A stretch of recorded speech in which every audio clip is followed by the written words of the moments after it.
This is a call for an uprising. Welcome to today's show. It's pretty clear that everything that just went down in Texas is yet another direct energy weapon. And I'm going to play for you a video exclusively from the website at callforanuprising.com. If you're not aware, I have a website at callforanuprising.com. It's $2.99 a month. It is ad-free. It is troll-free.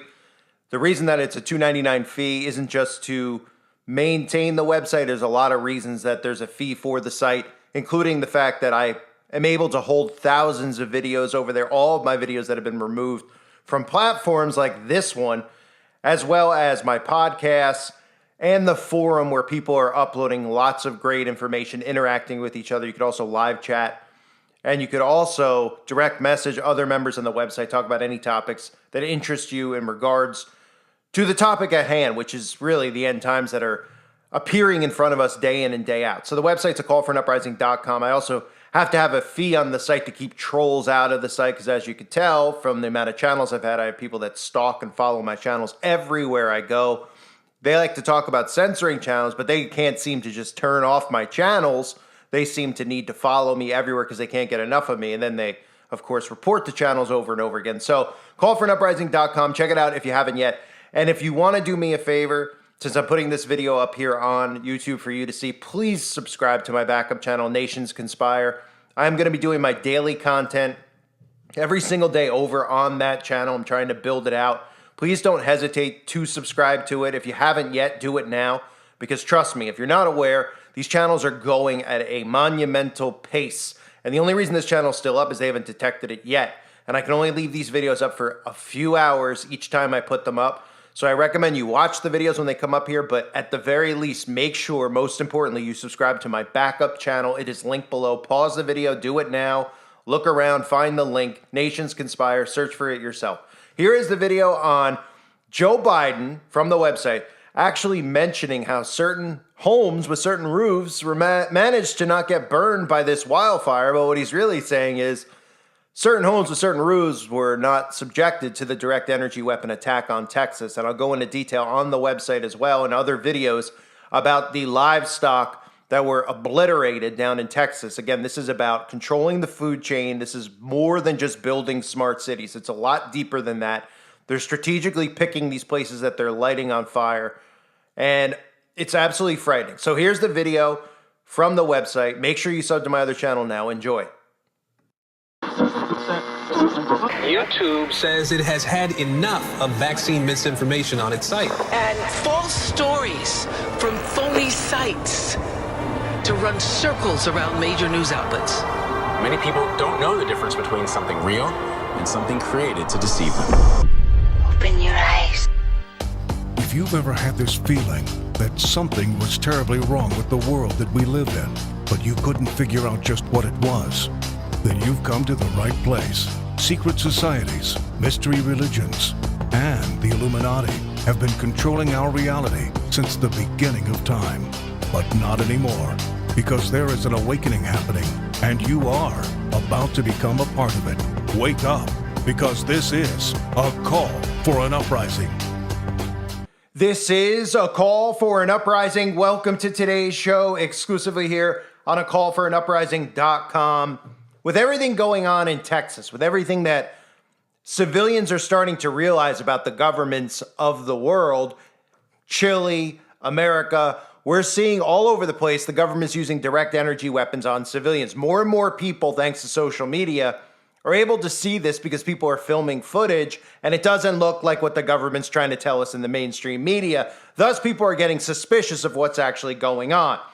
And with everything in Texas, it's very clear, based on how far and how fast this fire has gone, that a direct energy weapon was once again used. Now, the other evidence that I've talked about is obviously the destruction of livestock, knowing that they want to kill off the food supply as much as they possibly can and pollute as much water that is, of course, used for cities and large populations, contaminate that water so that all of these people become either dead fried from these direct energy weapons, upended out of their home, forced into FEMA camps, or, of course, end up having to beg the government for food and water. And then the government could stick some nanotechnology inside of their bodies. But Joe Biden, if you haven't heard this yet, you have to listen to this clip, because one of the things that we talked about, the direct energy weapon in Maui and in Chile was that there was a lot of buildings, a lot of things that were left standing that were the color blue. Specifically, homes that had blue roofs on it. You might remember Oprah. A lot of these celebrities were spotted with blue homes that stood out like a sore thumb, that didn't look very eye appealing, and you wouldn't think that people would be getting blue roofs put on. But there's a theory beyond that with the direct energy weapon that I'll get into after the fact. But Joe Biden, listen to this clip where he says if you fly over these areas that are burned to the ground in Texas, you'll see in the midst of 20 homes that are just totally destroyed, one home sitting there because they have the right roof on it. Because they have the right roof on it, they didn't burn to the ground like the other homes. Listen to this. Because if you fly over these areas that are burned to the ground, you'll see in the midst of 20 homes that are just totally destroyed, one home sitting there because they had the right roof on it. And anyway, because if you fly over these areas that are burned to the ground, you'll see in the midst of 20 homes that are just totally destroyed, one home sitting there because they had the right roof on it. And anyway. So I don't know what people are thinking when they hear that. Like when they're hearing, oh, did you know you could buy a house that can't catch fire? Wouldn't everybody have a house that couldn't catch fire, that was 0% flammable? I mean, a lot of these direct energy weapon hits, by the way, that they tell us are forest fires, there certainly are a lot of trees that are left untouched. There's a lot of trees that aren't completely burned to ashes, yet the homes are, and the cars are completely melted, right? And of course, some people are trying to spin this with the right roof on it, and just meaning something about, oh, environmentally friendly roof or blah, blah, blah. He is literally referencing a direct energy weapon. Now, if you don't know the theory or the understanding of direct energy weapons and how they can specifically avoid certain colors with this laser tech, I'll show you the clip that I used a little while back when I was covering the Maui situation. And again, I just put up a bunch of my Maui videos if you're new to all this, or if you weren't around when Maui hit, that are up here on the website. All you have to do is go into the search tab, type in Maui, or look at more recent video uploads. They'll all be dumped in there. But here's a clip of laser weapon technology and how it can be programmed for different wavelengths. Thus, it could avoid certain specific colors like the color blue. Laser weapons can be programmed for different wavelengths.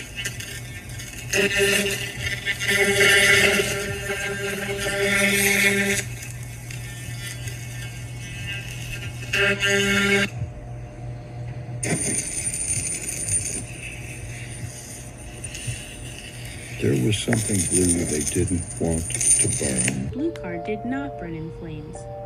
Same as the blue umbrella. Operation Blue Roof and the FEMA Self-Help Program, while similar, use two different materials.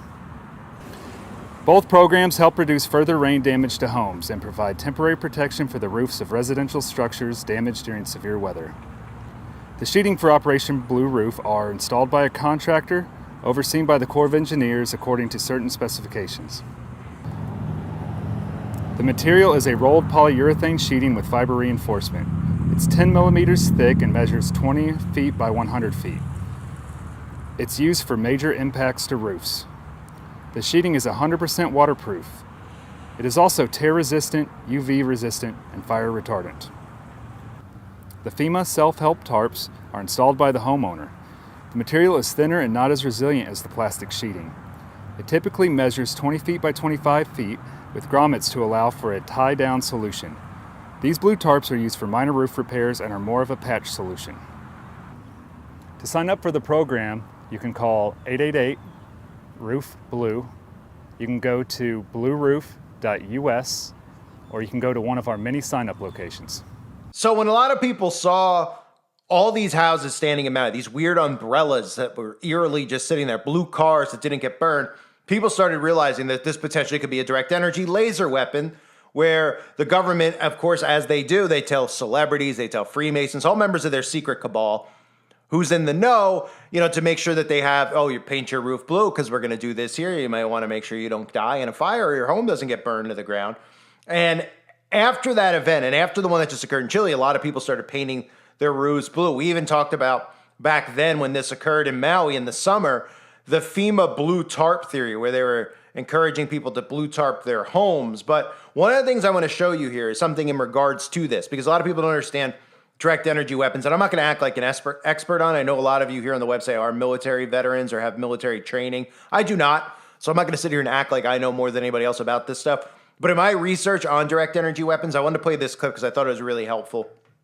So people not only understand direct energy weapons, but understand how they can shield themselves from direct energy weapons. Now, I'm not positive that if you just throw a blue tarp on your roof, you're going to be free from getting a direct energy weapon. I mean, some of the theories are that, the laser color of the blue, the wavelength would be preventable, but at the same time, the government can change the color to what wavelength they want to hit and what ones they don't want to hit. So in other words, you paint your house blue, they can change the wavelength of the direct energy weapon to a different frequency, and then they could wipe out, if you have red roof, houses with red roofs could stand and remain unfazed. So at least that's my understanding and everything that I've studied on it. So I want to show you this clip from, and this is, something that, it's on the Naval Postgraduate School website. There's a video here where they're talking about broadband metamaterial shielding for counter-directed energy weapons. So first he talks a little bit about high-power microwaves and direct energy weapons, and then he goes into how metamaterials can be used to absorb the laser, to absorb the frequency. Thus, if you had a roof that was made of this material, you would likely be able to prevent your home from being burned via a direct energy weapon. So here's the clip. So then here's the overview. So I'll kind of do a little introductory stuff up front to give everyone a frame of reference, but then most of the focus here will be on the parameter extraction and equivalent medium parameter retrieval for the metamaterials, which will hopefully help us streamline our kind of design of metamaterials. But then most of the focus here will be on the parameter extraction and equivalent medium parameter retrieval for the metamaterials, which will hopefully help us streamline our kind of design of metamaterials. And then last will be on future work and basically all the stuff I'm going to pawn off on Lieutenant Ed Wolf. So high-power microwave weapons, the weapons themselves kind of went beyond the scope and classification level of my thesis. However, I just wanted to introduce them real fast so that everyone kind of knows what the threat is and what it is we're designing metamaterials to shield against. So high-power microwave weapon is basically a weapon that uses a very high-gain microwave source at a very high peak power over a very short dwell time. And the idea is that it's trying to induce a very large electric field at a target so that you produce some overload in their circuitry and disable their electronics. And so depending on your target, the effects can be variable. If you're talking about a vehicle, like a ground vehicle, you might merely stop it or shut it down. And then if you're talking about something that flies like a missile or an aircraft, the goal would be to knock out something like their flight control system so that it goes plummeting to the ground. So kind of ranging from soft kill to hard kill, depending on what you're trying to do. And then a lot of nations around the world are researching these weapons because they have a lot of advantages relative to other directed energy weapons like lasers or particle beams. The first one is because you're doing high peak powers over short dwells, you get a relatively low energy waveform. So while these high power microwave weapons can still have pretty big size and weight, their power and cooling requirements can be lower compared to other systems, in particular like the particle beams. The other nice thing about them is that they're highly adaptable to your target set. When you're talking about lasers, you tend to get one frequency to use, and if the enemy figures out a way to either reflect or disperse that frequency, then your laser becomes a lot less effective. But with microwaves, if you happen to know that your target set, if your enemy uses missiles with seekers in the X-band or drones with communications in the K-band, you can build a high-power microwave system that specifically attacks that bandwidth, and then it's very hard to defend against. And then the last big advantage, you just heard from Donnie about how atmospheric turbulence affects lasers, and then particle beams are also almost impossible to get through an atmosphere. Microwaves don't have that problem. They propagate readily through the atmosphere, which is why we use them for sensing and communication and all that stuff. So this chart just kind of shows where these high-power microwave weapons live relative to more traditional systems like radars or jammers. And so your ideal high-power microwave weapon would be in this bottom right corner here, where you're talking about something on the order of gigawatts of peak power being produced by less than a kilowatt of average power. And then this down here is just a picture of a typical high-power microwave weapon system that someone was working on somewhere in the world sometime in the last decade. And so you have the big high gain microwave dish on top, then presumably all the transmitters, signal processors, cooling, all that is hidden in the truck bed. So then our candidate shielding for stopping these microwave weapons is our microwave absorbent metamaterials. And so first advantage of the metamaterials is that they can have a very high levels of absorption, and they're very tunable to the frequency you want to absorb. So here's a sample metamaterial structure, very similar to the terahertz metamaterials, just scaled up in size. So you have conductive metal squares that are periodically, also that we call unit cells, that are patterned over this dielectric spacer, and then that in turn is mounted on a metal ground plane. And so then you can choose the frequency that you absorb based on the width of the squares and the index of refraction of the dielectric medium. Now, in terms of protection, what really gives you the protection against microwaves specifically is having this conductive ground plane, because microwaves don't want to transmit across a ground plane. So you could say in theory that you don't have to go for an absorbent design, you could just coat everything in conductive material. However, we're going for an absorbent solution because if you clad everything in conductive material, you're going to light up like a Christmas tree on all those microwave radars. So in the interest of preserving all these signature reduction to platforms we've invested in, we want an absorbent design. The other advantage, which I'll talk about more during future work, is that once you have this absorption and these tuned frequencies, you can actually also use your shielding for sensing as well, once you incorporate the right electronics into the design. So your shielding can give you not only protection, but situational awareness as well. So this here is a very simple single band design. The idea then would be to try to get a broadband or multi-band design where you can actually laminate multiple resonator squares on top of each other, all separated by dielectric, which is kind of what we have down here. So here's a simulated mock-up of a kind of pyramid structure. This particular design that I tested had 6 resonator layers, so it can absorb 6 frequencies. Here's just a SEM micrograph kind of showing the edge of the unit cell. See, it's a little fuzzy, but you got the metal plates in there, all separated and mounted in dielectric with a ground plane at the bottom. So this design, there's some plates going around, so this is basically the unit cell of that array plate that's being passed around. And then this is just some crude experimental data with a crude model, but all I want to point out here is that with our 6 layers, we can see that we have 6 very predictable absorption peaks that we can tune towards. Okay, so what's interesting to note is that obviously, you know, we don't think very often about shields, right? So people are like, well, I can paint my roof blue, and maybe in some cases that could work. Metamaterials might be a smart way to go. Now, when you research, that's where it gets funny, right? Because when you research metamaterials, because I'm sure some of you are like, what's a metamaterial? The metaverse, you know? It's actually graphene, nanoparticles, dielectric material. So, you know, it's pretty interesting what they could do with that. And as you saw in the clip, they were talking about stacking these into a laminate provides broadband absorption. So it would pretty much absorb the frequency that was aimed at it. Now, I'm covering this so that you have an idea of this, because a lot of people out there, it's trending, people are talking about it, and they're kind of just going, well, if your roof is blue, you won't catch fire. Well, that's not necessarily true, is it? I mean, nothing really came out of Texas that showed it. So I wanted to at least talk about what Biden meant when he said this about the roofs. Okay, he wasn't talking about the climate, which is what liberals were saying. He wasn't specifically saying that every house in Texas that didn't have that had a blue roof was left standing.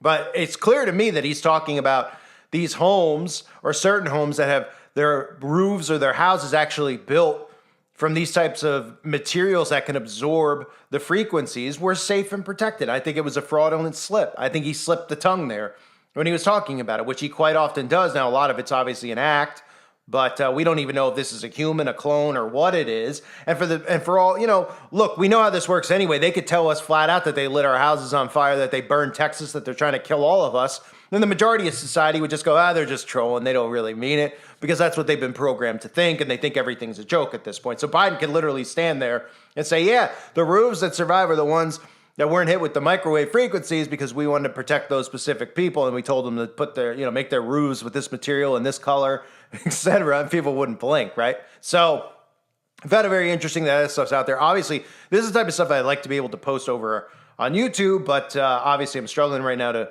really get content up, but I'm glad everybody is over here on the website. There are companies that are engineering material made out of that specific meta material. So I guess the material's underneath. So if you have like a metal roof, you could have metal material underneath it. As you can see some of the articles on the screen. This is from 2017, newly engineered material that can cool roof structures and zero energy consumption. So it's interesting. It's an interesting thing to look at. When you hear these guys talk like that, you know, and then you're like, you know, I mean, I get it with Biden, like everything he says doesn't make sense. But that sounded to me like it made perfect sense as to what he was saying. And anybody that looked at what happened in Texas, it's very clear for people with common sense to see that this was a direct energy weapon. Fires do not burn like that. They do not burn in straight lines like that. They do not burn that fast and that furious. You know, what was it, 150 football fields per second? Something like that. I think it was like 15,000 yards.